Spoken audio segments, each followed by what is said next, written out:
think I've broken something. As per usual, I think I broke something. Fingers crossed that it is actually going to work, and I'm not just going to get a face full of feedback. And yeah, well, we'll kind of see how that goes. So, welcome to another edition of the Beck Altarr live show every Sunday night here on Phoenix Radio online. So thank you guys very much for coming out and being a part of this. For those who are watching on Twitch, we will get to your questions at the end of the show. Unless you have something you would like to comment about or question about, feel free to join the Discord, hit exclamation Discord, or just go to phoenixradio.online. There's a widget there, and you can join in the Discords. Come on down to the radio channel. So we're going to do a bit of a review of the developers developer diary, I guess, or the developer live stream that happened here on Friday. And I just have notes, basically a lot of point form stuff, about 3 pages of it, and that should, I'm guessing, take a bit of time. Hopefully enough time that we will fill the hour. There will be open line time as well as the show goes on, so we'll kind of cover a few things and kind of see if there's anybody that wants to chime in with their thoughts or comments. And yeah, we'll kind of go from there, and hopefully we will all have a very, very good time. So, looking at the review, so one of the things that has been big news in the last week with Ashes of Creation, Intrepid Studios, was their, I guess, their relationship with My.Games has changed.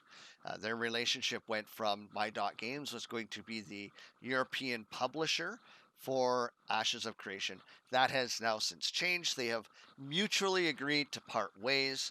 Basically, what that means is Intrepid Studios just used an exit clause in their contract and likely paid a penalty. There's always a penalty. So Intrepid Studios took a financial hit to basically excise themselves from that agreement, as well as they are going to be investing their money into a European office, which I think at the end of the day is going to be better for Intrepid Studios. I think they're going to make their money back very, very quickly, because the people that had already been with the My.Games and had paid money to them, chances are My.Games is going to keep whatever that cut was. Plus, there's probably a little bit of a penalty on top of that.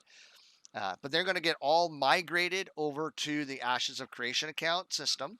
So they'll keep all their stuff, and they're just going to be migrated, and they'll just have to either merge 2 different accounts together if they had a My.Games account and an AoC account.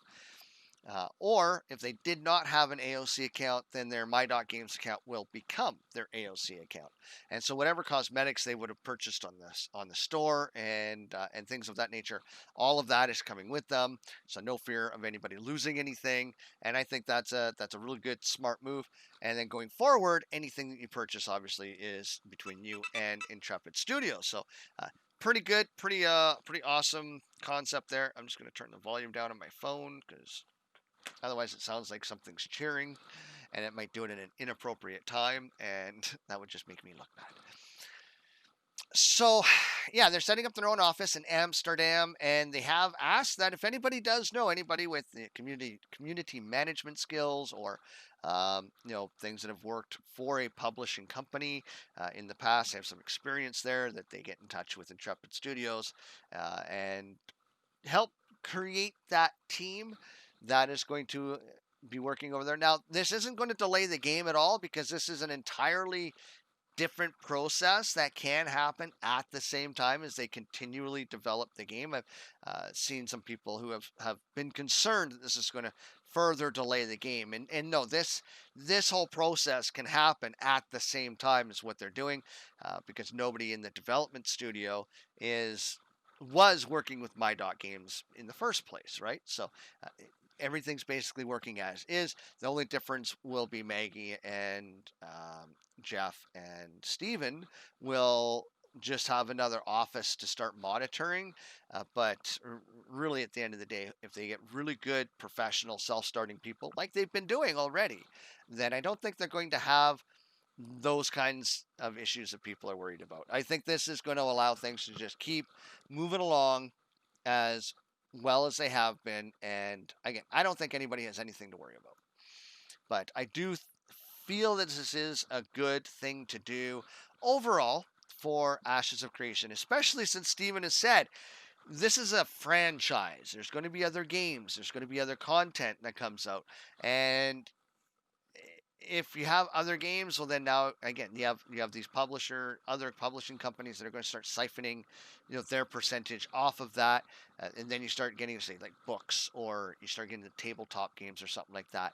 And often a lot of these contracts, even though they're a digital publisher, My Dot Games, there might be something in there where they get a finger into other types of production, because they basically, what they get to do is own a portion of the copyright, not the copyright, but I mean they get they get to kind of own the title to a degree, right? It's like when NC Soft rolls in on a developer and says, "Hey, we'll publish your game." And the developer goes, "Oh, that's awesome, thank you," and then NC Soft basically has the power to kibosh the game. Basically, I've heard that My Dot Games has done things similar, so we don't want them to have that kind of power. So, immersion will be the next developer discussion topic on the forums, and there are some coloring book pages for people to download and enjoy. I might just download those comic book or those coloring book pages and try my hand at it, because as many of you know, there's a 2-year-old that comes and visits every once in a while, almost a 3-year-old now, and we have coloring stuff here for them. So we have markers and stuff like that. So I do have the utensils here. I have lots of crayons and stuff. So yeah, I might take a stab at some of them coloring book pages and have some little wall art I can share with you guys, because I think that's fun. That's a cool idea. I think I've only seen 1 or 2 other developers do something similar to that, and I think it's brilliant, right? It's because it's an activity the whole family can do and enjoy, and it's not just limited to your kids. Let's see. Weapons will have an attack arc. So swords will have a broader attack to hit multiple targets in its swinging arc, where, say, a dagger will have a smaller arc with less reach/range. I think, again, this is brilliant because, well, that's more in line with real physics. Now, of course, in real physics, if you hit an object, your blade will slow down and or stop. And if it goes through an object, it's slowing down. And so if it hits another object, it's not going to go all the way through. That's true physics. However, I do like the idea that if I'm out in the world, I'm attacking one mob, but another mob just happens to want to join my little party, now I can hit both mobs with the same swings. Now, I don't know how the damage is going to be distributed. Does the mob I am targeting take, say, 75% of the damage, and then all other mobs, say, take 25% or something? But at least I'm going to do more damage to more targets. And in an action combat kind of game, I think that's a really, really, really, really, really good idea. Now, Ashes is also meant to be a very community-minded game, where hopefully you're with a group of people, so that when you get a party of mobs that happens upon you, and they all start trying to eat your face, that everybody's participating in either dealing damage, healing, buffing, or doing damage mitigation, as you would in a party. So hopefully that all comes together and it all works really well. But I do like the idea that if I swing a sword or a mace or a hammer, that anything that's in front of me within a certain arc, where maybe it's an 8-degree arc or a 15 or 20-degree arc, they are going to take some form of damage.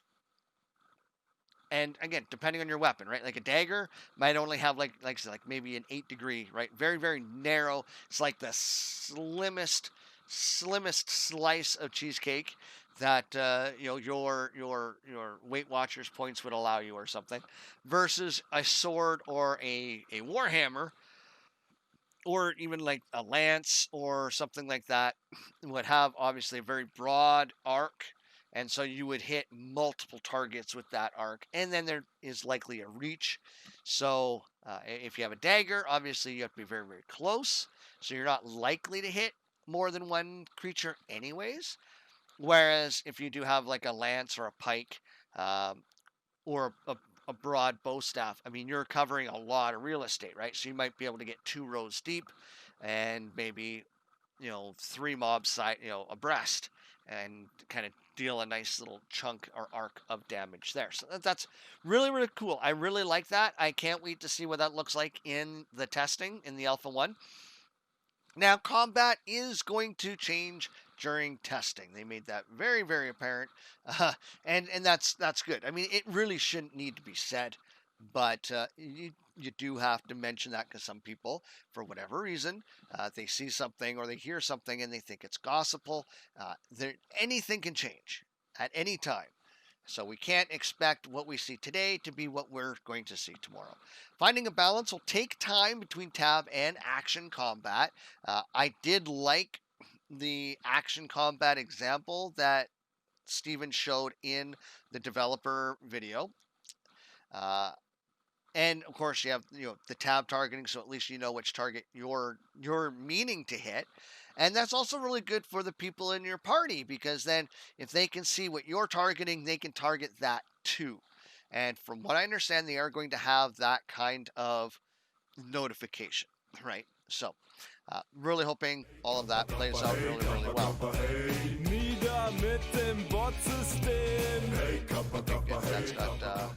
That's not going out over the radio. User interface will be very customizable, from moving it around the screen, moving the different elements around the screen, to resizing them. So if you're nearsighted or farsighted or whatever, right, you can move that around and kind of make it fit for you. You'll also be able to customize its looks, from colors to design slash, as they say, flavors. I'm thinking what they mean there is each culture, each race will have its own little symbols, right, that will kind of decorate the interface. So usually your action bar at the bottom will have a little graphic, a little end, bookends kind of thing, and so those images or whatever will change. I would imagine what your health bar or whatever will probably have a different change. And I really like that. I like that you're going to be able to really customize your UI. Me being a healer, I'm probably not going to want to have my party's life bars on the extreme left side of the screen. I'm probably going to want to bring them closer to the center of the screen so that I can see everybody's health right in the center, and then I can click on them for my heals, right? That'd be the tab targeting bit. So if I see that, say, Woodchip is in a party with me, I can click on his name and drop my heal, right? I can target him. I know where he is on the screen. I can see his reticle, and then I can, drop my heal on him. And then I can see that maybe Drick is injured. So I click on Drick's name, and the same thing. Tavern side might be part of the group. It could be quite the epic group of people, the best of the best. And so again, I click on his name, and I can instantly drop a heal on him because I know where he is in the battlefield, because I see his health and it's going down. A click, he gets a reticle on the actual screen, and yeah, and then I know where he is and drop in his vicinity and hopefully hit him. They did, again, reconfirm. They've confirmed multiple times there will be no add-ons at this time. Obviously, they always reserve the right to change their minds, but it seems like every stream they keep getting asked that about add-ons, and I know there's a lot of new people to the game, but and to the community, and I can understand that the the older people getting a little not so friendly about answering that question, because it is pretty prevalent. It doesn't take much of a search to find out that add-ons are not going to be part of the game here, and a lot of people keep asking. And I'm wondering if it isn't a situation where The people asking already know, but they're just hoping that if enough people keep asking the question, that they will at some point relent and say that yes, okay.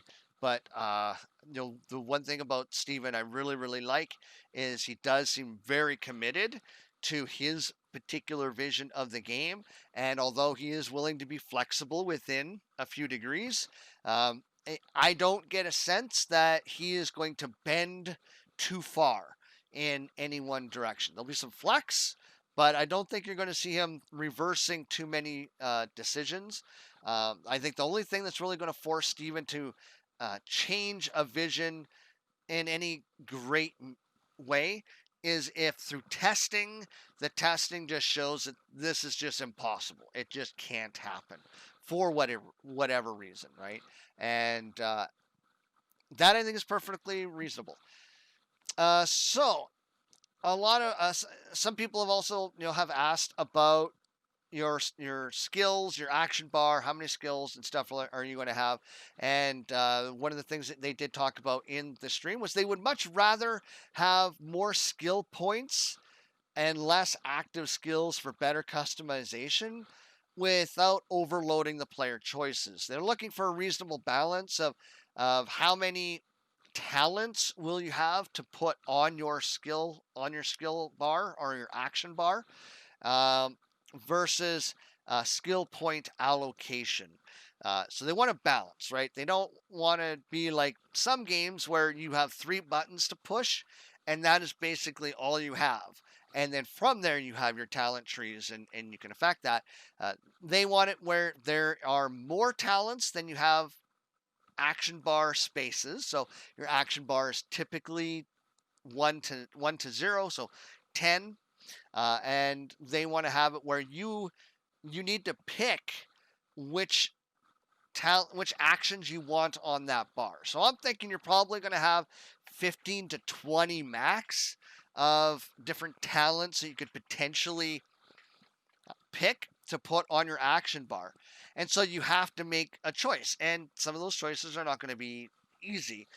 But then from there, you'll have skill points that you can allocate to all of those that will improve those those actionable abilities as you level up in the game, which I think is really good too, because that, again, that allows enough flexibility that depending on, for example, my type of healing, right, my strategy of how I like to heal a group, I might have a couple of healing talents that other people might not, or I may allocate my action points differently amongst my abilities versus somebody else, and so you get that better customization. Now, eventually, somebody's going to come out with a cookie cutter guide that's going to say, "Hey, for this raid, this is the build that you want. For this raid, this will be the build that you want. Here's your PvP build, and here's your PvE build, etc." That's unfortunately going to happen given a long enough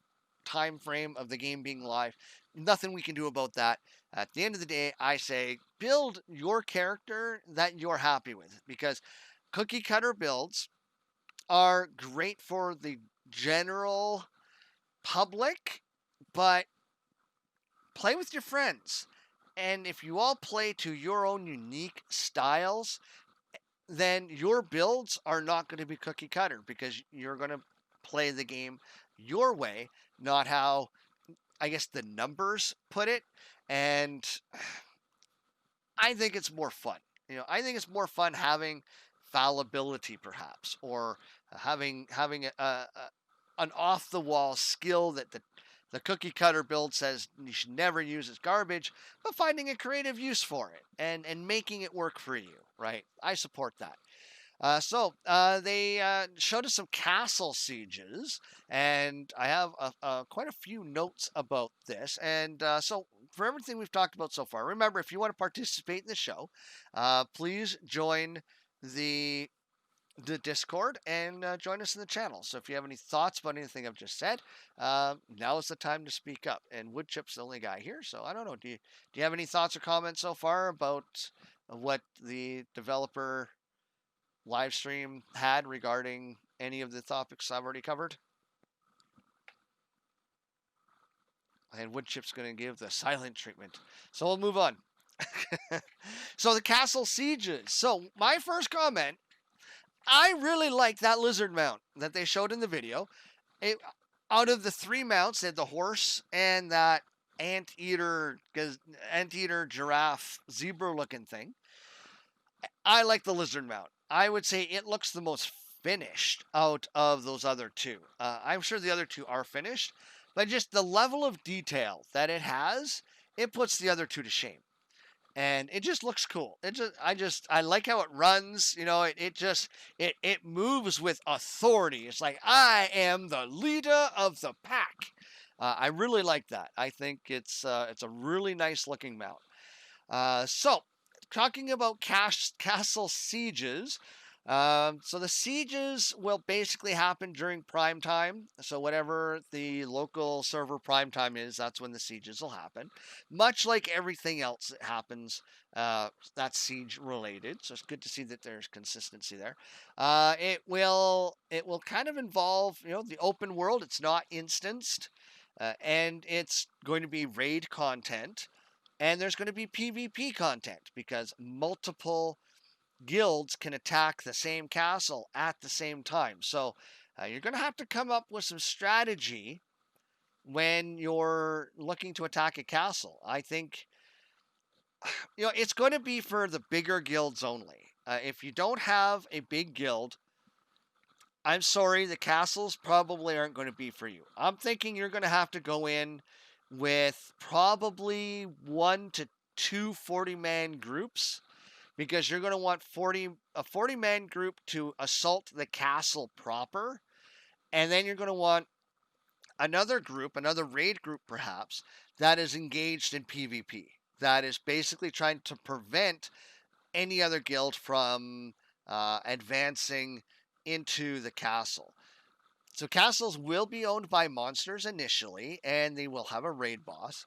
Guilds will have to sign up to attack the castle. Now, the sign up will happen about a week before.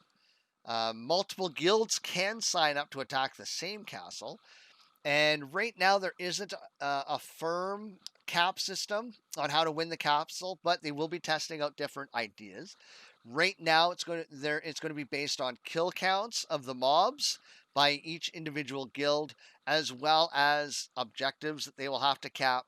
And I would imagine whoever kills the end raid boss is likely going to get a few bonus points as well.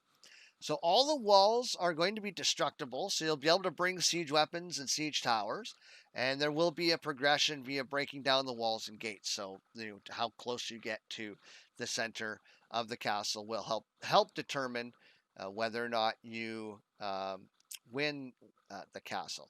Castles will also have lots of trophies. So as you're defeating, I guess, the castle, you're going to get a chance to earn some trophies and stuff like that. And yeah, it's not going to be easy by the sounds of it. It sounds like it's going to be a lot of fun. And so you will have to open up portcullises. You will have to open up gates. You're going to have to basically move your way through the castle. And of course, not only are you fighting the mobs in each particular courtyard, perhaps, but you're also going to have to fight the other guilds that are in there as well, trying to basically do the same thing that you are.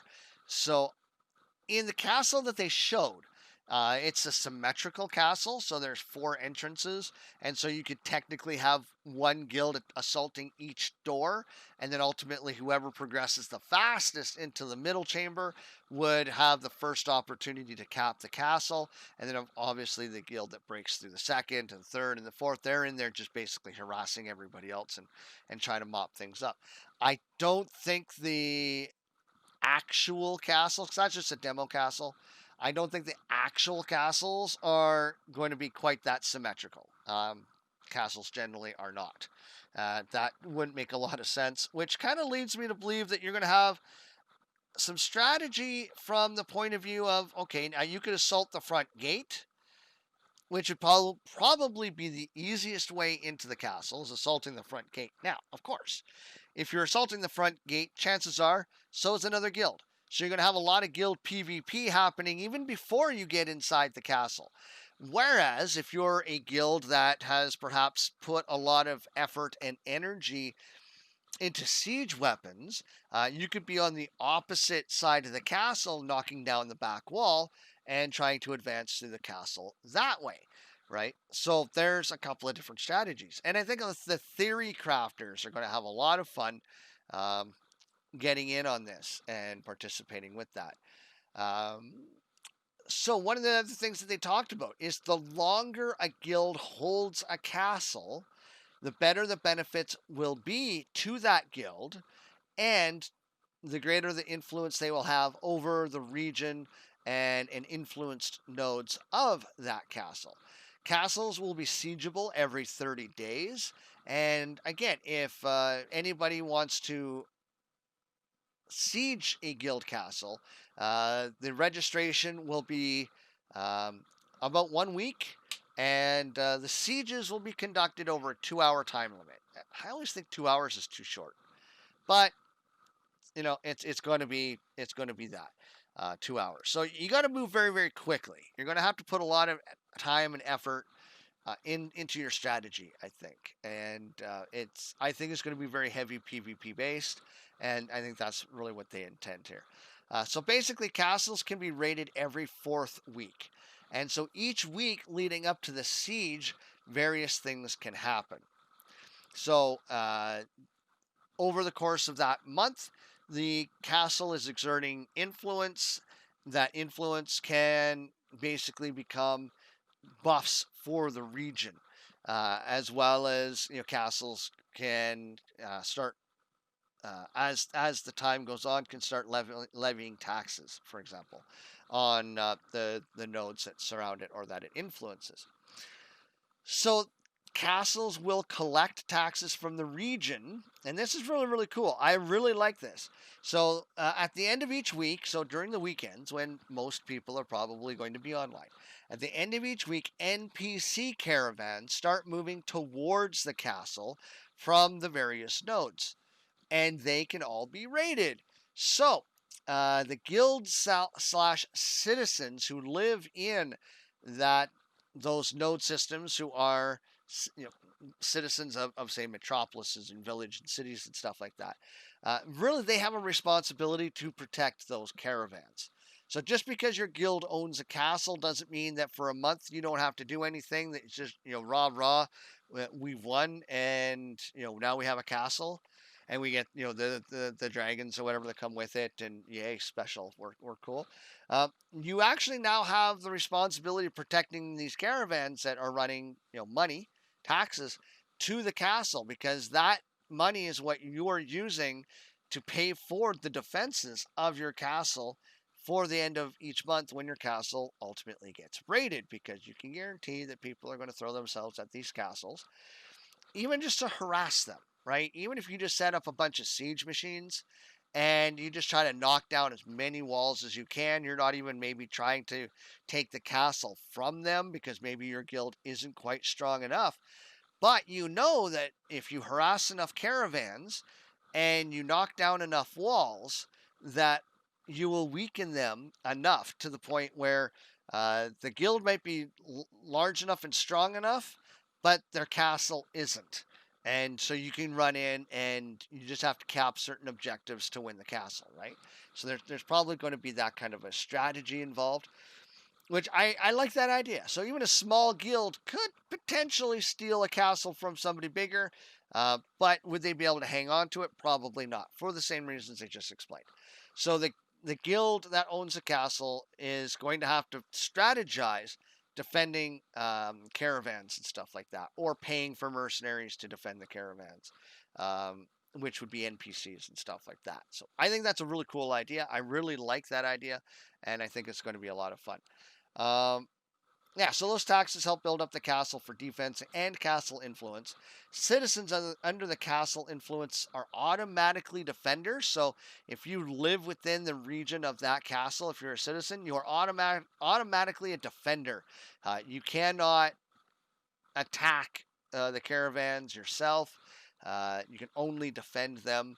And when it comes to guild battles, I guess, for the castle, you have to sign up as a guild. So you can't just show up while that castle siege is going on and just join a side, right? Your guild has to sign up for it. And I imagine there's going to be a bit of a cost. So um, the guild benefits will also extend to the citizens and influences, even if they are not guild members. So your metropolis, your town, your city can get a little bit of a benefit the from the sieges. So nobody else has popped in chat. Remember, if you want to be a part of the show, join the Discord, pop in to the Phoenix Radio Online chat room here, and we would love to hear from you. Remember, this is radio programming, and it's hard to read stuff on the radio, and we want to give those people with a voice a chance to be heard. So they also talked a little bit about zooming, what you're going to be able to do with the camera as far as zooming in and out. So Steven is a big fan of being able to zoom out very far so you can get a very broad view of the battlefield. Whereas other people like space in between, maybe over the shoulder or first person, and you will be able to have that first person view as in from the eyes of your character, but you will not have the first person animation, which is basically you have your Minecraft look, right? You just have the arms and whatever, or I guess Call of Duty or whatever, right? So yeah. Then they moved into the some artwork with the Dunir construction. My personal opinion when it comes to the Dunir construction, the buildings, the towers, and the braziers and everything that they were showing, it looks futuristic. It looks very angular. It doesn't look like your typical castles, right? Like everything looks like it's very smooth, like it's concrete, it's poured, it's not carved or chiseled out of stone or rock. It's not made of stones or rocks. Uh, Maybe they need to do some more art passes on that, but just looking at it looks futuristic as hell, which I think is kind of cool, right? Is I guess you could say it's a little cyberpunky maybe. But it does make me wonder how advanced civilizations are on Sanctus. Because, again, it looks like wholly futuristic, where the human buildings we've looked at look very period. All right, that looks like something humans would actually build in that time period.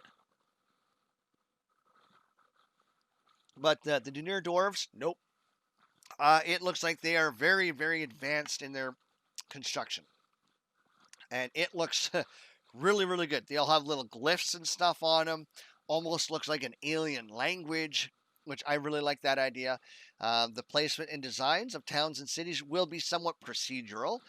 So where a node develops, right, you're going to have different land types, right?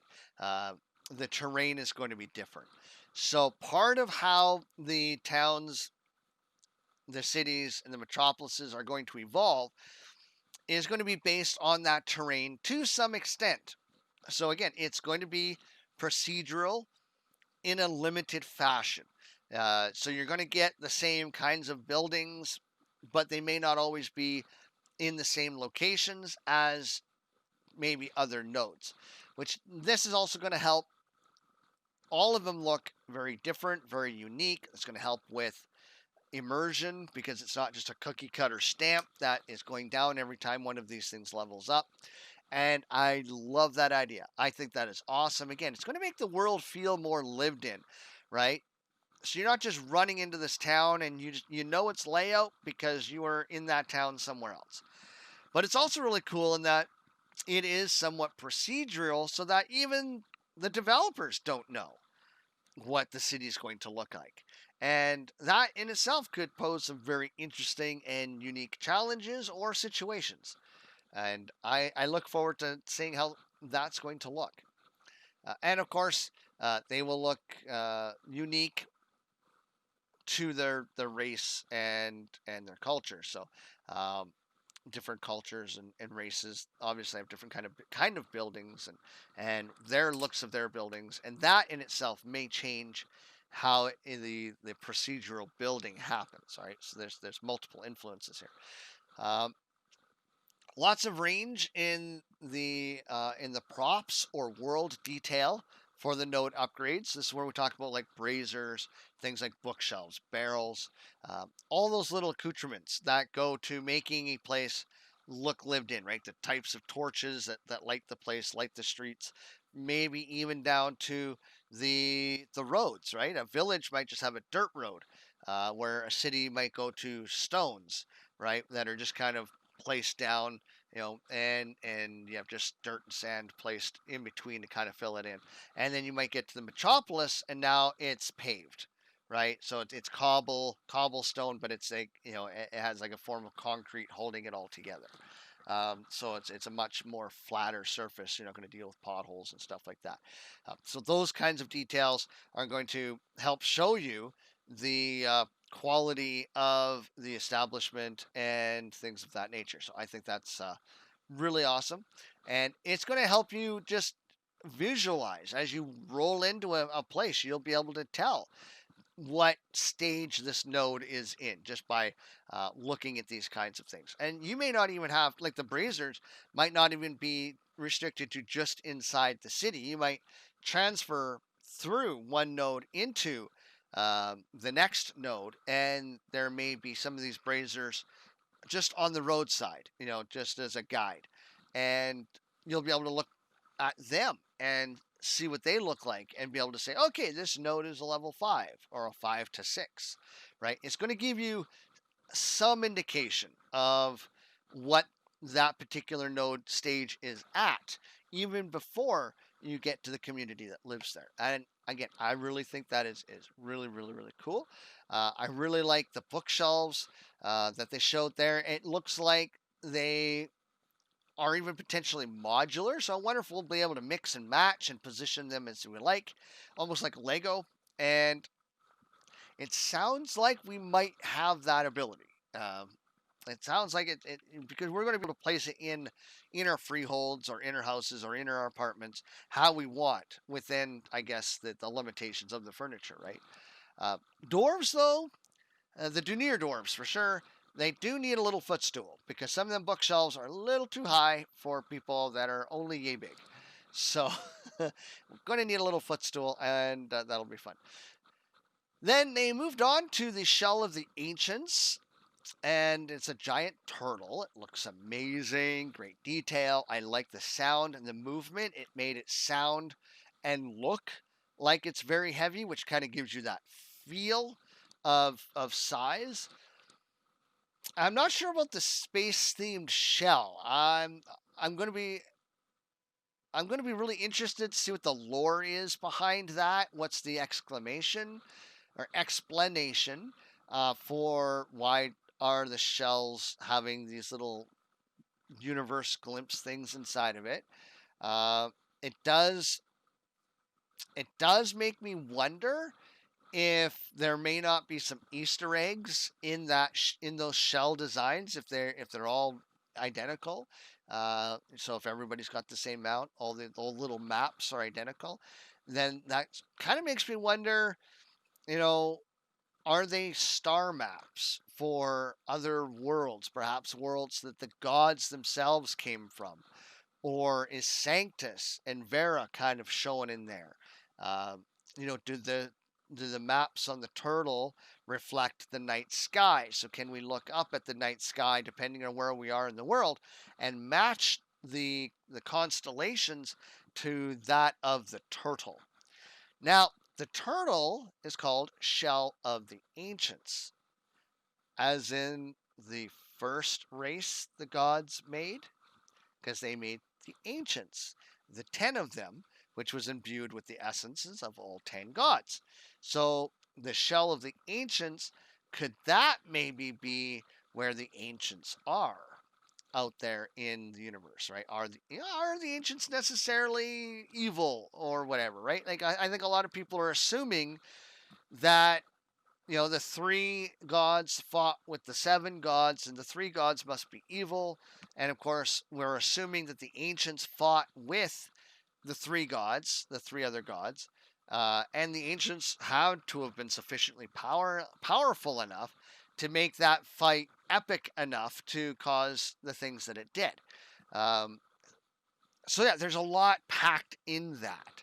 And so if it's called Shell of the Ancients, again, I'm wondering how much of that lore is tied into that name, right? The Ancients lore is tied into that. And again, you have the space systems and stuff on there. So this is just me just thinking creatively.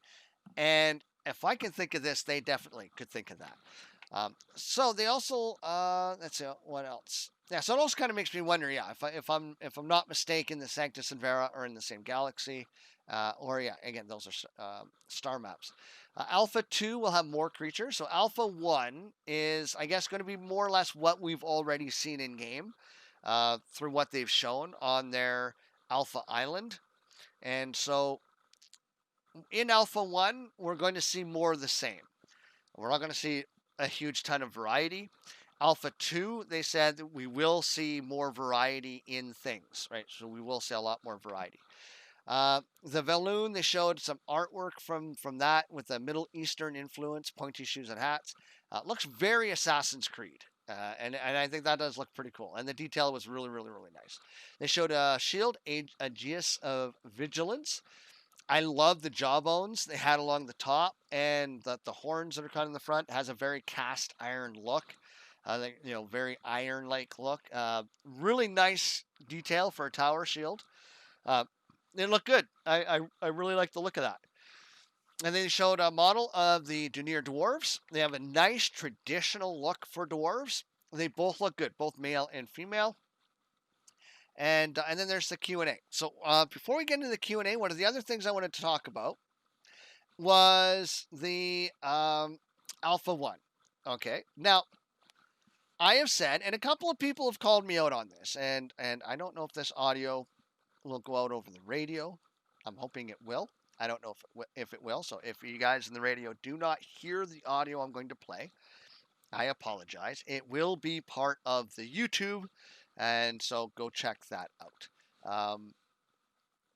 I haven't quite figured out how to get all of my different software bits to work together. So again, I apologize if you do not hear anything out over the radio, but those of you here on Twitch should be able to hear this. So I've had a few people argue with me that the Braver of Worlds and Leader of Men were for Alpha Zero access.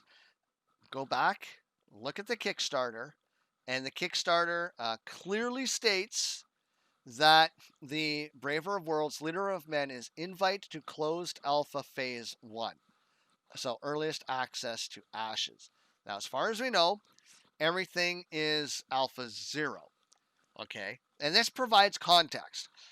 Because, again, I'm listening to what they're saying. Now, I'm going to say that perhaps Margaret misspoke. Perhaps Margaret, didn't intend to say what she said, and it wasn't caught by either Stephen or Jeff. I'm more likely to side on that this was their actual intent, that this was an actual announcement made over the developer live stream, and this was not in any way an accident or a misspeaking, that this was, again, 100% intentional.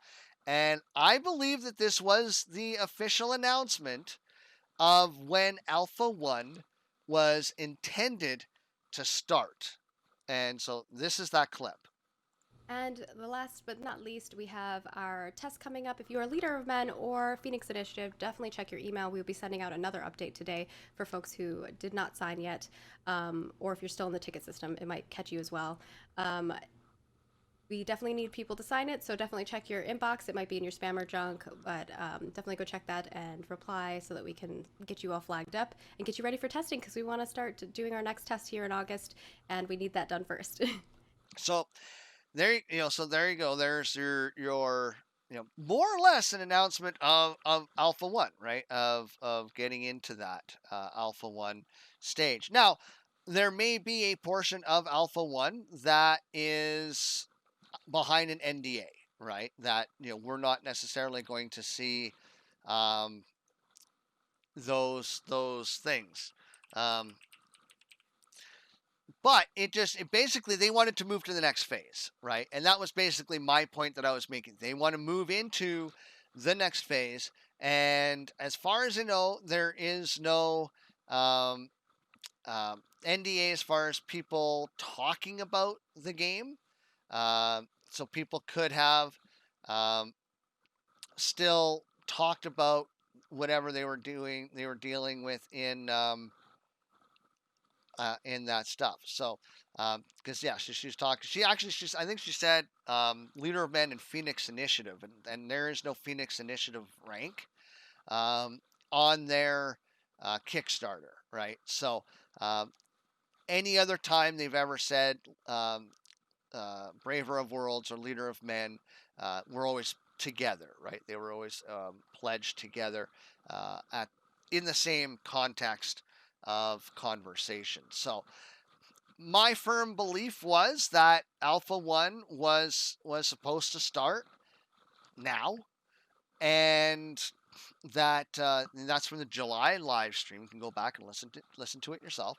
That they were intending to start. Now that would have been only technically a month early from Q4, right? Because Q4 starts basically fall. So Q4 would have started in late September, because September, I think it's 21st or 22nd, is the first day of fall. Um, so it would have been late September, early October. That would be Q4. And so they would have only been a month early, which I think would have been fantastic. I think that would have been absolutely fantastic, because they have repeatedly said over the last few live streams prior to this last one that they are ahead of schedule in many aspects of the game, which would kind of make sense when you go back and you look at the videos that I'm watching now from 2 years ago, that they were basically in Alpha Zero talking about Alpha One, and that's prior to them finding the big bug from the Ashes of Creation Apocalypse test. So those systems that they found that were broken had to be completely rebuilt, but that doesn't mean that storyline, quest work, graphics, any of that stuff stopped, right? All of that stuff has still been going on this entire time.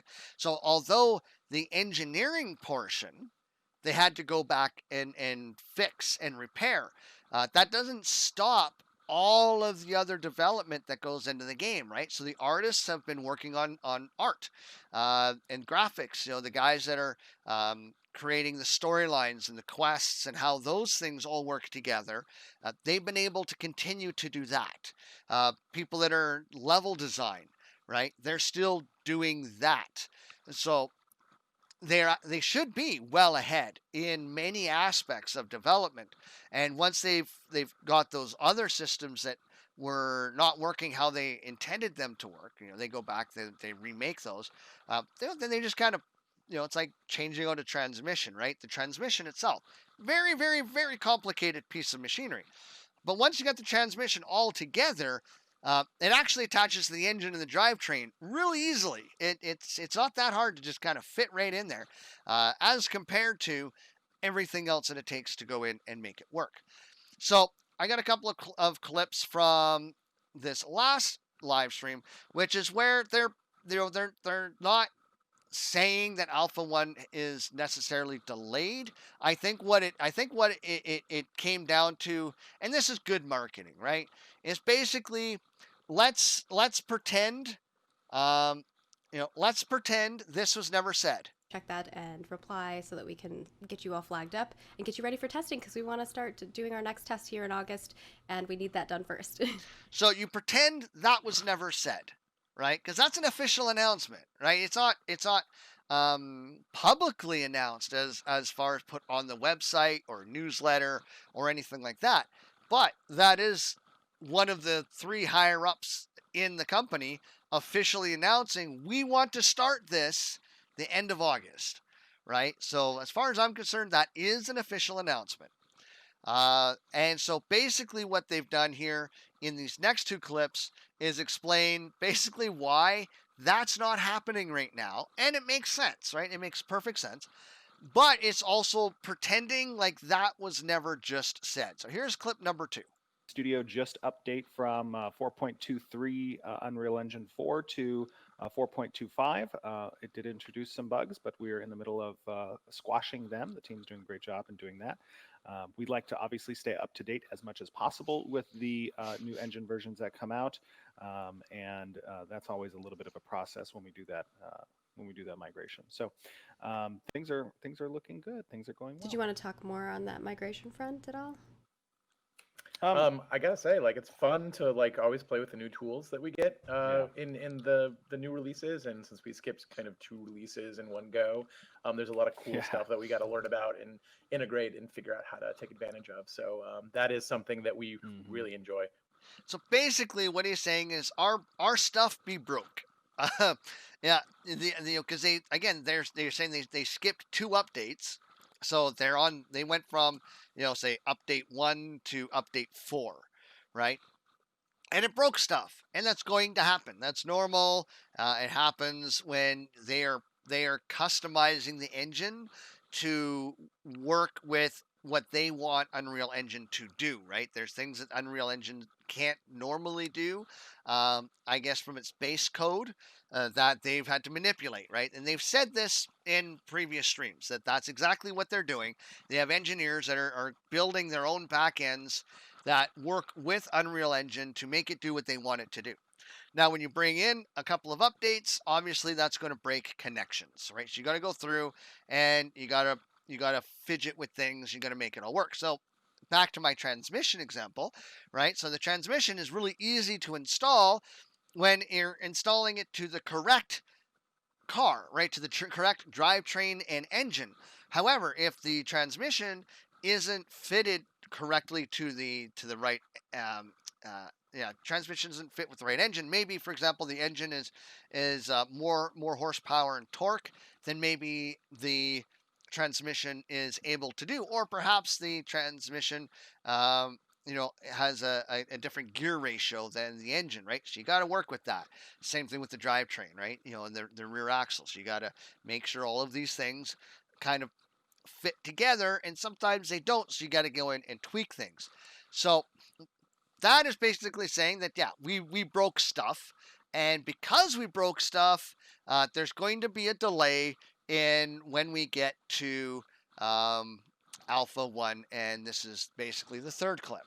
Beginning of the new year, there was an opportunity perhaps for us to move into the new studio come November or December timeframe. However, with the release of the initial Alpha 1 being at the end of this year, I figured that would just be too much potential for disruption within the studio to orchestrate not only the release of the Alpha 1 client, but also a studio move.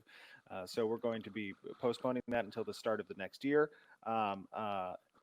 So didn't mean to have the ahs in there. Basically, again, what he's saying is because stuff be broke, so that's delaying what we wanted to do. And so I think what the plan is get the Alpha 1 client out there and get people, installing and get that alpha stuff testing. And then after we've kind of got a couple of alpha tests through September and October, move into the new office in in November, and then you continue your alpha testing going forward. But because they're delaying going into their new office now by 4 months, right, into next year, as he said, it's going to be late this year when they get around to the alpha testing. And I would almost say that this was a lead up to perhaps them delaying Alpha 1 into Q1 next year, 2021. I would say because of the phrasing of this, because Steven is now basing Alpha 1 on their ability to move into their new office. So if they can't get into the new office, they can't do Alpha 1, which I don't really agree with because the nature of how an Alpha 1 works, the servers come up, the servers go down, the servers come up, the servers go down. So if you're moving, the servers are down, and then when you get into your place, hook them back up. this, I think, is carefully worded so that if they come out and say, listen, Alpha 1 is going to be delayed until next year, they can point back and say, well, we warned that something like this could happen, right? So let's listen to this clip here again one more time. Beginning of the new year, there was an opportunity perhaps for us to move into the new studio come November or December timeframe. However, with the release of the initial Alpha 1 being at the end of this year, I figured. So Alpha 1 at the end of this year. What does end of the year mean? December. That would just be too much potential for disruption within the studio to orchestrate not only the release of the Alpha 1 client, but also a studio move. So now he's correlating Studio Move and Alpha 1, right? So if we're doing one or the other, they cannot be at the same time. Which, okay, then why don't you do the Alpha 1 now before you move into the new studio, and then when you moved into the new studio, you've completed Alpha 1, because an Alpha 1's only going to be a couple of months anyways. Then you continue, into Alpha 2 or Alpha 1 testing if you have to. But in this last little block here, he's basically saying that so we're going to be postponing that until the start of the next year. Release of the Alpha 1 client, but also a studio move. Yeah, so he's basically saying, if the two are too close together, we're just not going to do either of them. And again, you go down to the previous audio clip where they basically admit that their update of Unreal Engine broke stuff. That in itself is going to take probably a month or two to fix, right? Like I said, they got to learn a bunch of new stuff now. And I mean, they put a positive spin on it, right? I mean, you always want to put your best foot forward. And that's awesome. I mean, I completely agree with that. And I know for myself, you upgrade to a new version of a program and it breaks stuff, right? It happens. We can't get mad at them for it. I'm not being accusatory or anything like that. I'm just pointing out that I think that they really honestly intended to have Alpha 1 start like now, like very early September. I think that was really their intention. Then they updated Unreal Engine and kind of went, oh my God, we just effed up. Like, oh my God, we just broke stuff. And I think maybe the update did a lot more damage than they were expecting. And where normally, right, you do an update and it's usually not a big major deal. Like you go in, you tweak a few things and it's all kind of right as rain again. I think what happened is because they skipped an update or two updates. So they skipped two updates, that those little baby steps from those individual updates has become a leap. And so obviously that leap is going to take a little bit more time and energy to fix. And I think that leap, they probably guessed that it would have been maybe, October by the time they may have gotten around to fixing it. And so they're now saying, well, let's push the alpha into late Q4, right? Let's push into late fourth quarter. But again, as this here quote or this audio states, if their move is too close to when they launch the alpha, then they may not launch the alpha, because obviously the moving is going to be a bigger priority. So I would imagine the earliest time that they can move into this new space, they're going to do it, right? So right now, tentatively they were hoping to move in November, but because of they didn't mention it, but because of the way the COVID thing's going, I honestly wouldn't put it past them that they're looking at what's happening politically. What happens in November? An election. Which election?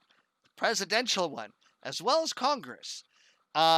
Pretty big deal. And I think they're looking at what's happening in Kenosha and Portland and in a dozen other states and cities, of what is happening out there with these with the riots. And And now the executions, one guy was executed. He had a thin blue line patch on, and somebody's like, "Hey, yo, we got a Trump supporter or something over here." Guy walks up, puts two of them in his chest. It's now gone to executions now. So I'm pretty sure the team is well aware of that. And I think that may play a big role in them moving as well. Because if Trump wins, and I know it's against their rules to talk about politics, but I'm a realist. And the real world does affect their work. The real world, if Trump wins, is going to erupt into chaos. Okay? In Canada now, we have these rioters walking through streets, demanding the defunding of police and all of this stuff. Canada does not have a problem with police killing black people. We have a very different relationship with black people. Yeah, our history is very, very different. We never had slavery in Canada. And in fact, it was Canadians that were saving slaves through the Underground Railroad and bringing them from the southern United States into Canada to live free. So we don't have that same history, that same animosity, or that same type of racism that used to be in the United States. There may be some of that still existing today, but it's not to the degree that people are making it out to seem. Not by a long shot, which is very, very unfortunate. There's a lot of misguided young people who are being convinced of unfortunate mistruths and lies, and they're being manipulated. Now, whether you agree with Trump or not, I'm not getting into that argument. All I'm saying is that if Trump wins, what you see now is going to be tenfold. At least tenfold. You will see these riots increase a lot. You will see the violence increase. It is going to get bad. Now, if Biden wins, I don't think it's going to stop, because that's going to embolden the people that are currently doing these things to continue to do these things. So there is no win in this situation, regardless of who you agree with regardless of your political affiliations. If Trump wins, it's only going to get worse very, very quickly.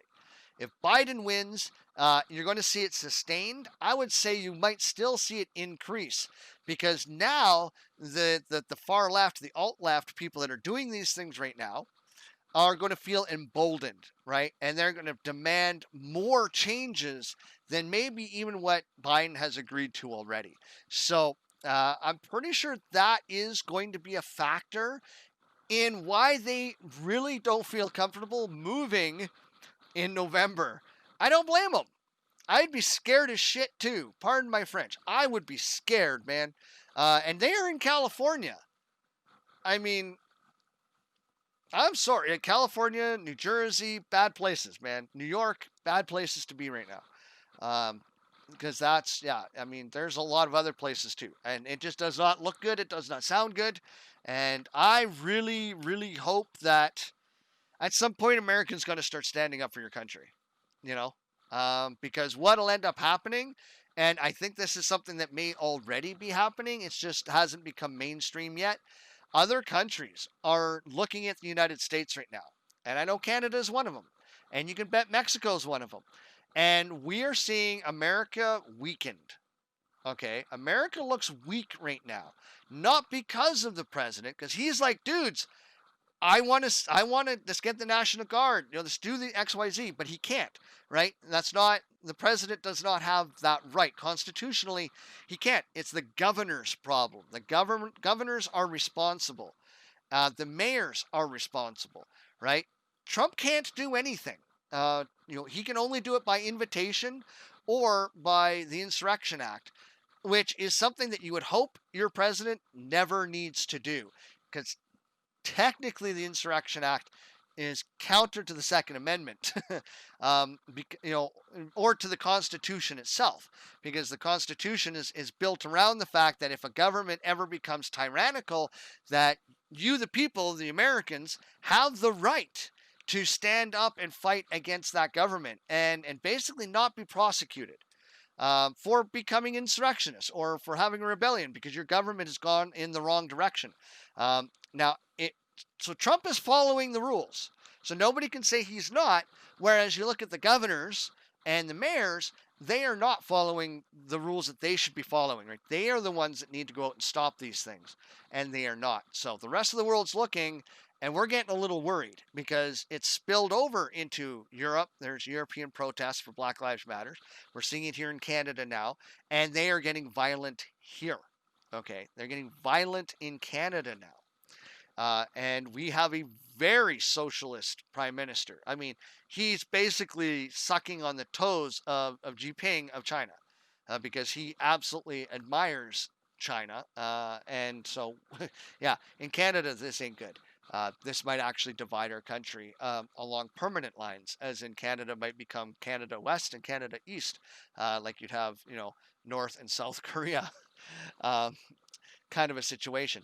So, but again, going back on topic here, it does sound a lot like there is that excuse built into this exclamation.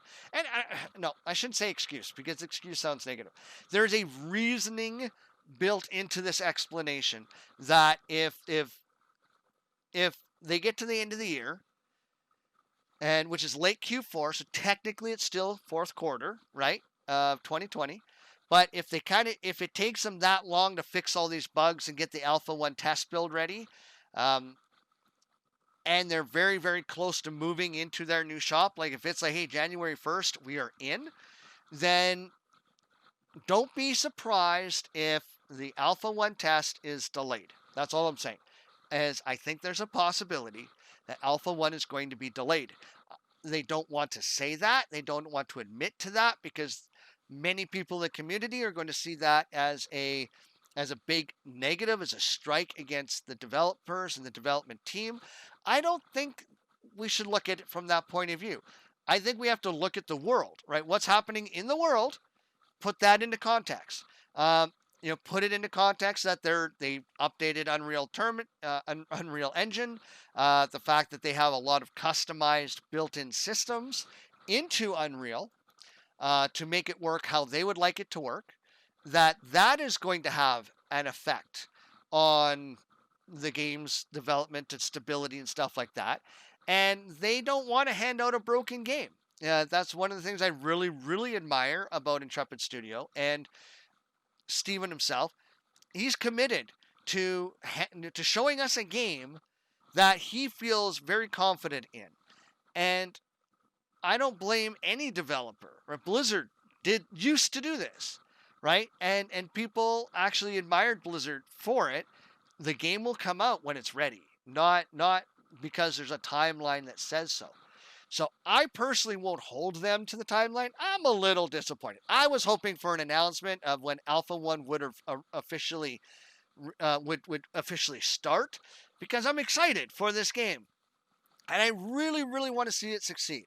Right. And I want to be one of those guys that is there when it happens. Right. I want to be able to say I was there when Ashes of Creation launched. Because basically an Alpha 1 is getting into it. That's pre-launch. Right. That's your pre-launch activities. Once you get into an alpha state, you're basically, again, you're polishing the brass, right? You're refining the systems that are already there. You're finding the bugs that you haven't found yet or didn't know about. You're testing your systems because you think you got them good enough, and now you just want to tweak them. You're fine-tuning. That's what your alphas are. Your betas are more like stress tests, right? That's more server side. It's not so much about the game itself. It's more about, can the servers handle all of the inputs, right? And then again, that's just tweaking things. It's tweaking your databases, maybe tweaking drops, tweaking your damage numbers, your experience. That, and again, it's tweaking, it's fine tuning, it's that final sanding, right, before you get to the lacquer or the stain, right? It's just that final little bit before you have that final finished product. It is the home stretch of game design, and they are there. They are very, very, very close by the sounds of things, and so I'm really excited. So again, I won't be surprised if they come out with saying that they have to delay Alpha 1. Now, at the same time, they might just be giving themselves some additional breathing room, and we might very well see Alpha 1 in November, right? You might see an Alpha 1 late October. Maybe that's a Halloween surprise. So that could happen, right? This is managing expectations. And yeah, so I think that's a big, huge positive. I'm just saying that we do need to be conscious of the fact that these things are affecting game development, and as much as um, I would have loved to have heard an announcement, and that's all I've said. I'm just excited to hear an announcement. That was my prediction, that they were going to announce that when Alpha 1 was going to start, and it sounds like it's going to be somewhat officially delayed at this point. So let's get into the Q&A that they had at the end of the live stream there. I'm not going to repeat the questions, all of them, but I am going to just kind of give you the answers. We can probably talk about the answers a little bit. If you guys out there would like to, again, join the Discord, feel free to pop in. And if you wanted to chat, I am watching, so you can just flash or push the talk button there, and I can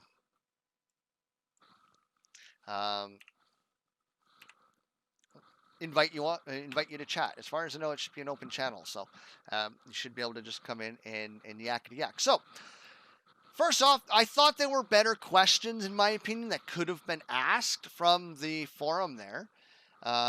That being said, I do appreciate that they try to randomize the questions so you don't get the same people having their questions asked every week, because obviously there's people who've asked the same question, different people have asked the exact same questions every week. So sometimes you do hear the same question answered, but because that's the randomness of them taking questions, that's going to happen. It's like how Drick seems to almost always win in the draws that I have on my Twitch stream.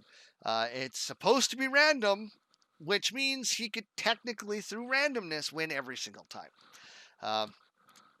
Don't know how that happens. And there are going to be people, if they only went with the best questions, there are people who have a lot more knowledge about the game and have been around a lot longer, so they are going to have better, more well thought out questions than maybe the average person, right? So those people, you could get a lot of their questions, you can have a lot of their questions being asked every week, and you don't necessarily want that either, because it shows potential favoritism, which I know they're not showing any.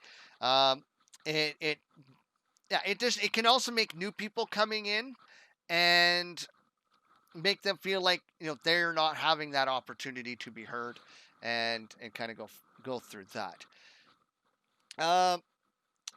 So it seems like there's a good balance between the good questions that were asked and what were obviously random. So one of the questions was about freeholds and can they be attacked in a siege. Now, as far as I understand, if the siege is lost, right, if a metropolis or node siege is lost, then freeholds can be attacked. Now, currently, if the node loses the siege, freeholds can be attacked by anyone.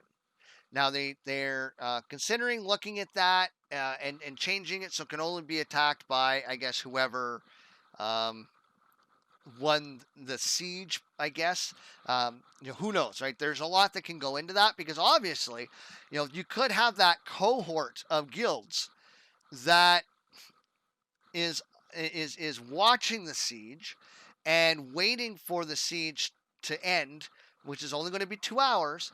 And if the node fails to defend the siege, then those guilds would swoop in and take those freeholds, right? They move in and destroy the freeholds, do whatever loot they can get. And yeah, like burglars in the night would disappear.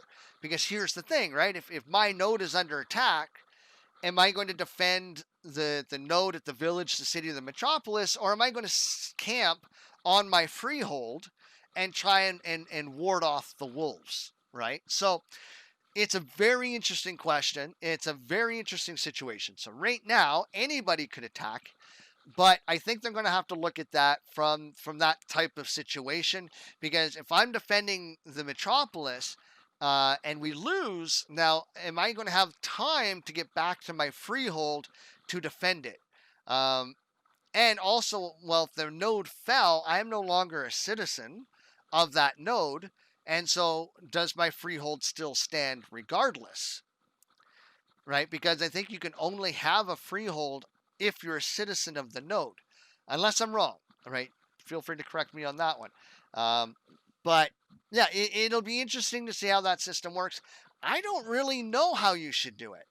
I would say, yeah, if whoever was involved in the siege should, maybe only they could then go and attack the freehold to try and take your land. But again, you still have to have that ability to defend it. Yeah, I mean, it's a good question. It may be a question that's worthy of discussion.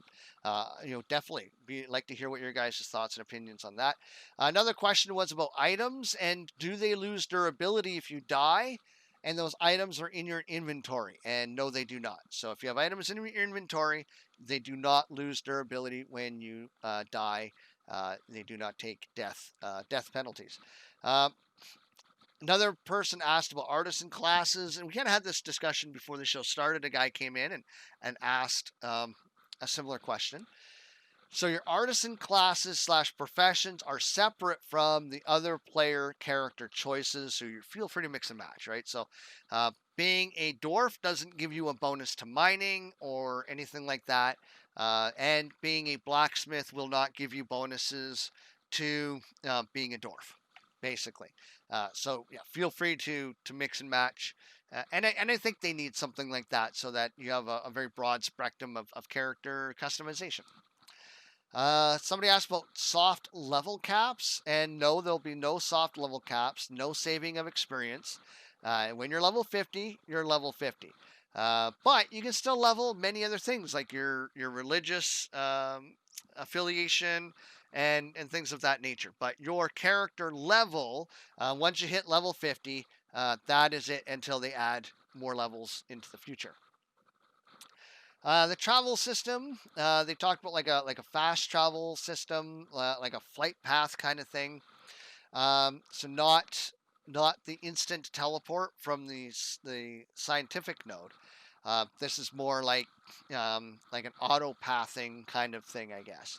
And the travel system is within a region if players have built them. There won't be the traditional flight paths, but what it could be is if you have a metropolis and a city and there's an alliance there, then perhaps you can build a kind of like an auto travel point from the metropolis to that city where you could kind of auto travel as opposed to manually maybe traveling, something along those lines. I think is what they're envisioning. Maybe that stagecoach would move a little faster than player driven mounts, so it'd be like a 1.5 speed. So it's not going to save you a ton of time, but it'll save you a little bit of time. And so if you want to get up and go to the bathroom, grab yourself a drink, you can do that. I would be careful though, because I'm pretty sure that'll be open to attack. So if you are on one of these stagecoaches or whatever, yeah, I'm sure robbers and brigands could attack it, and then you're going to have to defend yourself, because these stagecoaches and whatever could perhaps haul other things, right? So they wouldn't be a caravan, but there may be some value to attacking them anyways, right? Maybe the metropolis is sending a few coin down or something, right? So that system may exist, but with everything, I think there's going to be a lot of potential PvP. Will each class have its own icon? So if you see a player, they're flagged for PvP, are you going to be able to know what class they are?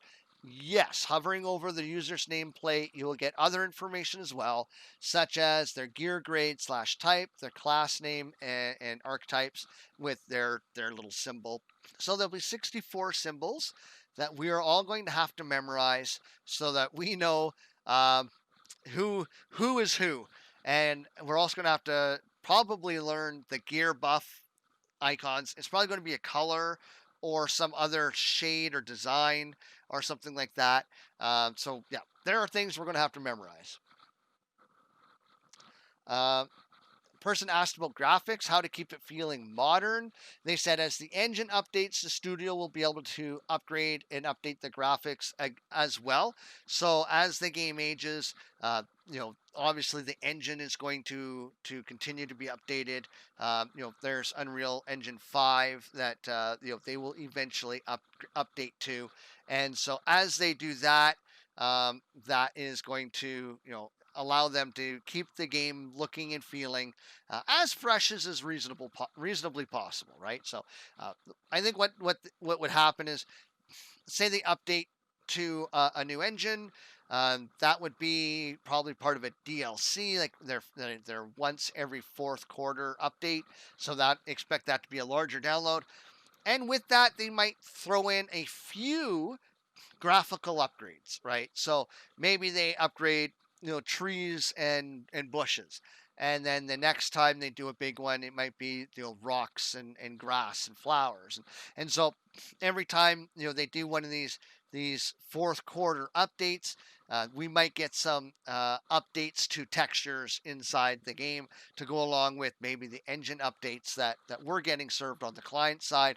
And so a lot of it may not be overtly noticeable, but they may be subtle, and that'll help keep the game looking and feeling fresh. That's just my guess. That's how I would want to do it. That just seems like it would make sense. But their explanation is as the engine upgrades, they too will upgrade the graphics and stuff like that along with the game.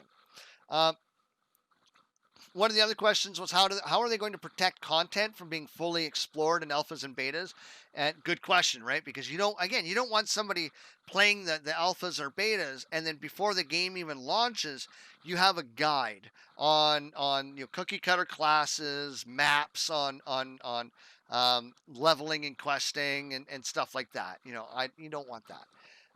So Alpha 1 will be on the Alpha Island, not in the game world. So everything we see in Alpha 1, visually, as far as like the layout of the land and locations and stuff, won't exist in the game, right? Because Alpha Island is going to be somewhere else that many of us will be trying to swim out to or glitch onto from the real world, like we did in World of Warcraft, right? You can glitch out onto Alpha Island and Texture Island or Palette Island. So, and again, guys, feel free to join the Discord if you want to come on and get your voices heard. Otherwise, yeah, when this show's over, we'll kind of do an after show, which will be the rest of Twitch, and bonus content.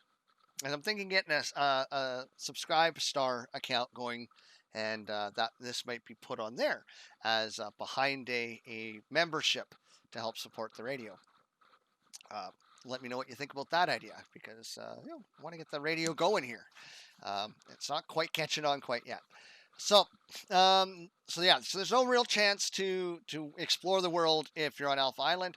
When in the world, content will be limited, so no full game in beta. Things will be locked out, and just because they're testing a system doesn't mean the full system needs to be online, right? So they only need to have so much of a system accessible to us to give them a general feel of how that system in its entirety is likely to function. So whatever we experience in alpha beta isn't the full experience. And I like that. I think that's brilliant. I can think of another game I'm beta testing right now where it feels like I'm getting the full facial of the experience, phrasing perhaps, but like the game in full face, right? In what I see is what I get. And whether it's a beta or not, I don't feel like there's anything hidden behind any kind of wall, system wall. In fact, it almost seems like the game is being allowed to be played at an accelerated pace, which I don't particularly like. I'm not going to say what game it is, but I'm pretty sure everybody knows what I'm talking about. Class-specific quests in nodes, for example, like rogue stealing battle plans. AoC wants to have equitable content / quests, so it is something they are thinking about. And we may see at some point if it can be properly balanced. So, again, rogue stealing, battle plans, it could be, a cleric has to cleanse a certain area or something. They just want to make sure that if those kinds of quests for 64 classes exist, that it's going to be very similar in difficulty, very similar in content and reward. Another person, can we have cats or pets in freeholds? And it could happen. Stephen also mentioned that we could also see children could also be implemented that we could get to help upkeep the freehold versus chores. And should your freehold be sacked, the child would go to an orphanage, and then you would go and reclaim your child at that orphanage when you got a new freehold. Just as the freehold would become a blueprint, so the player can rebuild their freehold later as well. So because of that system possibly being implemented, pets are possible, but just not something they'll commit to right now. And that whole child thing is it's a joke. But, I don't see anything wrong with that. I know Steven was joking, right? And I know he's just kind of ribbing the community with that. But why not? Why can't we adopt a child? And that child, like every other farm child that exists in the planet, works the farm, right? They have chores, right? You wake up in the morning, you feed the cows, or you milk the cows, you feed the chickens and goats and whatever. You bale some hay, you sweep out the barn. Why not? I mean, I think that kind of makes sense, right? If I get a tavern, becomes a busboy. Right? Because if you have a tavern, you're going to have to hire staff, right? Because when I'm out questing, who's running my tavern? So, yeah, I mean, as much as he was joking, I think that's not a bad idea, actually. I think it's kind of brilliant in a way. I understand how people are going to get upset about that. But I mean, the child is going to is going to have a loving home, a lot more space and freedom than they would have in an orphanage. And so, yeah, I think there'd be an upkeep cost, obviously, of having a child. Just like if you had a pet, I would expect there to, if you have a cat, I would expect there to be an upkeep cost, right? But a cat's a good idea on a freehold because you're going to have mice and other rodents. And if you have a farm or something like that, those rodents are going to take care of your farm in a very bad way. Child labor might be an issue. Well, no, because it's you're not hiring the child. It's not slavery. They're your child. Like I said, go to any farm. Every child that's ever grown up on a farm knows about chores. So it's not, yeah, it's child labor, but it's not child labor in like the traditional sense of you're sending children into a mine or children are working in a factory, right? You'd have them you'd have them sweeping, again, pulling weeds, like the menial tasks as just animations and pathing, right? I'm not saying you have the child working the forge, but maybe they're brushing the horses. That's things that farm kids do. And if you want to call that child labor, I mean, it's like when I grew up, I had to do the dishes, right? And I had to eventually load and unload the dishwasher. Um, I was responsible for dusting things. If they were at my level, I dusted the tables and stuff like that.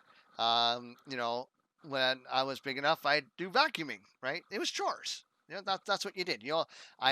My chore eventually became taking the garbage out and mowing the lawn. I am now in my 40s, and my chores are doing the dishes, and I take the garbage out, and I lift all things heavy, right? So when we have to do kitty litter, she cleans the boxes. I have to carry the garbage bags outside because when you have 5 cats, when you clean the litter, that's a lot of litter and stuff, and it's really heavy. It's pretty, yeah. It's a cat litter that's full of stuff, not light. So even as an adult, I have chores, and yeah. So, freeholds are based on the appearance of the blueprint the player buys/obtains. So, if you're a Dunir Dorf and you have a freehold, it doesn't have to look like a Dunir Dorf freehold. You can have you can mix and match cosmetics however you would like. It's up to the player. So you could be a Dunir and have a elven freehold theme with a human forge and orc furniture. So yeah, you could mix and match all that stuff. And September 2nd will be when the Firefox theme cosmetic release for the month of September. So that is what we get to look forward to for the next graphics, the next cosmetic graphic pack. And that pretty much comes up. That's all the notes that I took over the developer update. And I'm sure there's a few things I've probably missed, but those are all the things that really stood out to me throughout the developer live stream. And I've watched it 3 times now just to try and catch everything and present to you guys kind of my summation of it and the review of it. And it looks like a lot of positive progress is being made. They are feeling more comfortable in showing off combat and other skills and stuff like that, which again kind of brings me back around to they are definitely getting to that polishing stage. So regardless of there being no Alpha 1 announcement, we are very, very close to it anyways.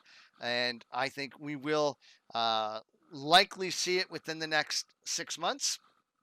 Like I said, I have a feeling that we may see a delay in Alpha 1 to 2021, first quarter. And we may not see them do the Alpha 1 test until after they move. So we really got to cross our fingers that some of these states are going to relieve their COVID restrictions. I think come November 3rd, November 4th, I think a lot of these restrictions are going to evaporate. Late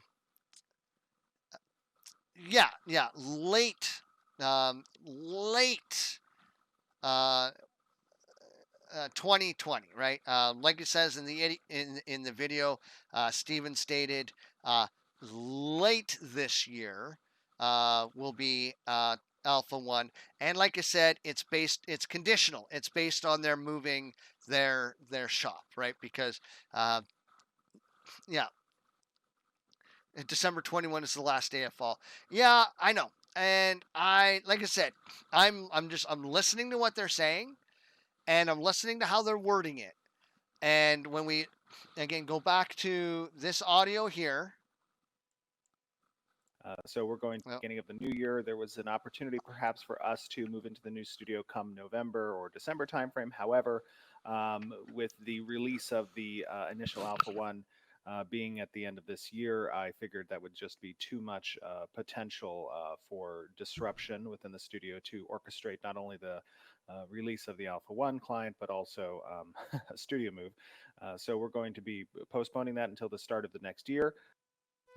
Okay, so the language you got to listen to is basically this last little bit. Release of the Alpha 1 client, but also a studio move. So we're going to be postponing that until the start of the next year. So what he's saying here is the idea was to do the studio move first in November and then conduct Alpha 1 after the move, right? Which would have been December. Now they're saying that they've had to delay the studio move to the start of the year, right? So if we follow the same logic as he's kind of describing here, doing 2 things at the same time or having one interfere with the other, the priority here is going to be the moving of the studio first and Alpha 1 testing after the movement of the studio, because that's what he says at the beginning of the audio. Right? It was moving the studio in November, then Alpha 1, but because they're going to have to move the studio at the beginning of the year, they don't want to have Alpha 1 happening at the same time. So the idea is that, well, but here's the thing, right? Wood chip that you're missing in listening to what Steven is saying. They want to do the studio move first, and from a logical perspective, from a business perspective, that's what you want, right? Because your studio move is a bigger priority. Because once you get that studio move done, now you got all of these people in the office, right, at work. And when you're doing your Alpha 1 testing, everybody can kind of see how things are going. And again, in the positioning of a statement, that's what it is. So, and like I said, they're going to be moving the studio in early next year. Now, if they do the alpha in, say, December, well, the alpha is going to take a couple of months, right? So now the alpha is delaying them moving into the new studio. So what if the alpha shows a few bugs, a few issues that requires alpha to maybe be extended, right? So now you go from an alpha that's projected to be 1 to 2 months to now you have an alpha 1 that is extended to 3 to 4 months, right? Now you're going to continue to delay your studio move because you can't do both at the same time because you need the servers running and you need people monitoring those servers to do that.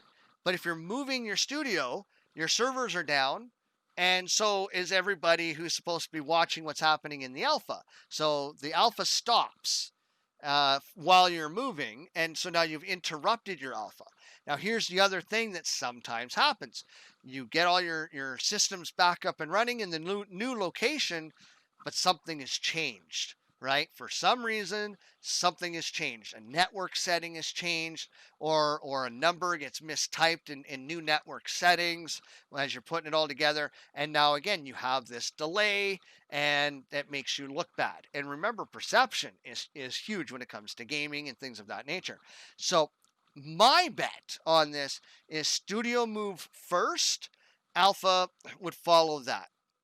I know I wasn't going to respond to chat, but we can, we'll deal with more of this conversation when I round up the stream here in a few minutes.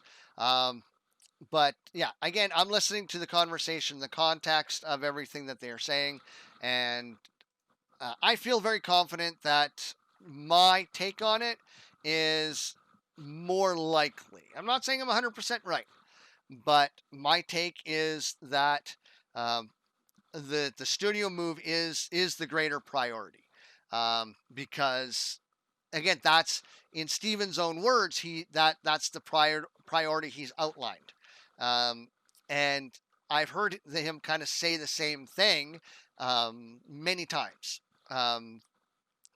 When they were talking initially about moving earlier this year, he kind of stated kind of the same thing as they were hoping to kind of get into additional testing, but they wanted to move the studio first.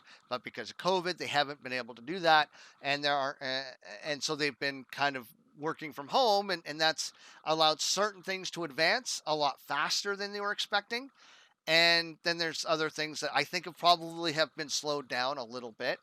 But overall, it sounds like they are ahead of the game. And that is definitely a point I definitely want to make, that they are very much ahead of the game, and we should all feel really, really, really good about that, because yeah, they're ahead of the game, and I hope they stay ahead of the game, to be honest. I think they have. I think this comes down to being a testament to Steven's vision, to the fact that Steven really wants to have what he envisions come to fruition without a ton of project creep. And so in order to do that, you have to be very focused, and you have to have you have to commit yourself to a pretty good timeline and a really good organized set of steps, right? Because if you start skipping your own steps, then you risk unintentionally adding things or changing things. And just watching Steven and listening to Steven, I think I'm understanding his personality well enough that he is virtually an immovable object, even unto himself. Because it definitely seems like, he's very fixed in his mind as far as what he wants, and that's probably what has attributed to his success. He's very driven and purpose driven, where I'm not. Otherwise, I might be a millionaire. Uh, so I think when we look at again, I'm looking at a bigger picture, and I'm taking a lot of different things into context. And there is, again, what they say. Um, like I said before, you listen to the first audio clip where Margaret basically announced Alpha One would start in August, right? At the end of August, and of course, that was only last month. It was this clip here. And the last but not least, we have our test coming up. If you are a leader of men or Phoenix Initiative, definitely check your email. We'll be sending out another update today for folks who did not sign yet, or if you're still in the ticket system, it might catch you as well. We definitely need people to sign it, so definitely check your inbox. It might be in your spam or junk, but definitely go check that and reply so that we can get you all flagged up and get you ready for testing, because we want to start doing our next test here in August, and we need that done first. So they want to get their next test in August, and they want the leader of men, the or whatever the two Kickstarters there that grant Alpha One access. So that is an unofficial announcement of Alpha One, and that they were intending on starting Alpha One, at least a version of it, end of August into September, and that was for Leader of Men only, right? And if you look at the Leader of Men on the Kickstarter, the only access that Leader of Men gives you is Alpha One. So that Leader of Men Kickstarter exclusive, demonic angelic character, racial skin, you get guild stuff, you get cloaks and mounts, and you get name an NPC, 5 additional betas. You get monster token, unique Leader of Men forum badge, unique in-game character Leader of Men, plus all previous rewards. Go to Braver of Worlds, invite to closed alpha phase 1, earliest access to alpha. So that's alpha, right? Closed alpha phase 1. So what's alpha? Alpha 1. So like I said, there may be a preliminary Alpha 1, so there may be a private Alpha 1 where they cannot video stream, and then there may be an Alpha 1B where they can live stream and video stream, right? So again, I'm just looking at the information that's been presented, and that's all I can run with. And if they have indeed changed things, well, then that's on them, right? Because as a new person in the community, I have to look at what is available information. So when they say Kickstarter people with Leader of Men, Braver of Worlds, I look at those packages and I see what do those packages give. Now, under Kickstarter rules, you cannot alter your Kickstarter rewards after, when you're running the Kickstarter or after the Kickstarter. You have to honor that. Otherwise, you're in breach of Kickstarter terms and conditions. So what I see in Kickstarter, that's the truth, because that is basically what they've agreed to in order to run a Kickstarter. So again, that tells me that they felt confident enough that they were going into an Alpha 1 stage. Now, like I said, there might be 2 parts to it, and whatever, but that hasn't been, again, explained. And I'm going through all of the developer videos. I've watched all the way up to March, going backwards, and so nothing has been explained that is otherwise. And you would think, with the hype train being what it is, if this was something that was going to come up as a form of confusion, they would have explained that by now, which they have not. So that's on them, right? So if I'm wrong, that's their fault. It's not my fault, because with the available information that I have, that's basically what I have. But all I'm saying is they were confident enough to announce some form of next stage testing, which, to my knowledge, the next form from Alpha 0 is Alpha 1, and then Alpha 2, and then there'll be a Beta 1, and then a Beta 2. That's my understanding of the current process of things. And I'm not saying that the initial Alpha 1, like when you get people first in the game, that might be under an NDA because everybody has to configure things. They want to make sure everybody's working. And there may be a few little issues and glitches that they need to solve. And you don't kind of want those initial unknowns to completely tank your game, right? I mean, that's exactly what could be going on. Anyways, we are just about at the top of the hour. So as far as the radio show portion goes, I think we're going to wrap things up here. And thank you guys for listening on the radio. Sorry, there's little bits of audio you can't hear. I don't quite have that figured out for the audio clips to play over the radio and Twitch quite yet. I am working on that. Hopefully by Wednesday, I'll have that sorted out. And if I keep having these kind of bugs, chances are what I'm going to do is just kind of revert to an old school, run the radio off of a server and ditch the cloud thing maybe. It's not going to save me any money. And if my power goes out, the radio goes down, right? That's the benefit of having a cloud system, but I'll have more control over my audio settings and be able to get everything working much better. But that's just the nature of things. So I did want to get a couple of radio updates as well. If you are on the Discord, if you go down to the Phoenix Radio Online text channel, I'm posting some sample ideas for commercials. And if you're a Twitch streamer and you want to have a Twitch commercial play out over the radio, there's a kind of a sample ad that you could do a sample script, and you can record that if you like, send it in, and I can pop that up on the radio as well. If you want to try your hand at recording a commercial, you can do that as well. There's 2 or 3 commercials, I think, in the text file, and I'll be adding more to those. And there's a bunch of stuff I'm working on. Right now, there are only currently 2 shows. There's the Wednesday night show, which is the Creators and Community Roundtable.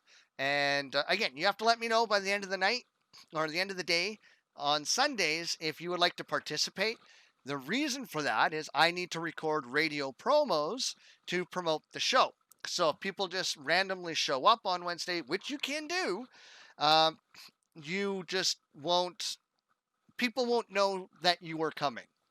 Right? It'd be a nice surprise, I guess. But the idea is I do want to try and have it somewhat organized and radio presentable. And so the idea is everybody would tell me on Sunday that who wants to show up as far as creators go. And then I can do up a radio commercial. Join us this Wednesday at 6 Pacific, 9 Eastern for Creators and Community Roundtable featuring Beck Altarr, Tavernside Gaming, whoever else is a content creator that wants to join. And then I can say join, part of that would be, join their channels on Twitch. And then as well as one topic. So what topic do you want to discuss as part of the show? Because the idea is to have 3 to 5 creators. And if we have one topic from each person and we try to run each topic about 20 minutes or so, it should make for a good hour to 2 hour long show. So that's on Wednesdays, and hopefully you guys will join us there. Yeah, I guess we'll kind of leave it at that. I'm going to get some more commercials done up for the radio here. Please share the radio, phoenixradio.online. I got a couple of people that seem to be tuning in. I don't know if it's the same people or if they're different people, but I do see a number of things going on out there. So I want to thank everybody for joining me and being a part of the Beck Altarr live show. And I hope to see you guys again next week. Don't know what we'll discuss yet, but we'll get there.